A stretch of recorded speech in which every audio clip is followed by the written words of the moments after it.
За газрын үнэлгээ мэргэжил маань бол 2009 оноос бол эхэлсэн байгаа. За 2013 онд бол анхны төгсөлтөө хийсэн.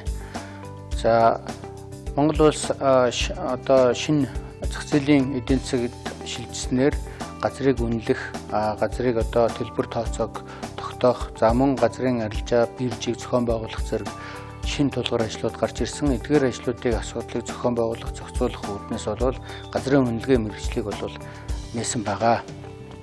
За газрын үнэлгээ мэргэжил маань мэргэжлийг эзэмснээр газрын хуулийг хэрэгжүүлэх, газрын зөрчил маргааныг шийдвэрлэх, газрын төлбөрийг тогтоох, газар болон үйл хөдлөх үнэлгээг хийх, газрын биржийн үйл ажиллагааг зохион байгуулах, газрын хохирол нөхөн олгорыг тогтоох зэрэг ажлуудыг бол хийж гүйцэтгэдэг ийм мэргэжлийн онцлогтой байгаа.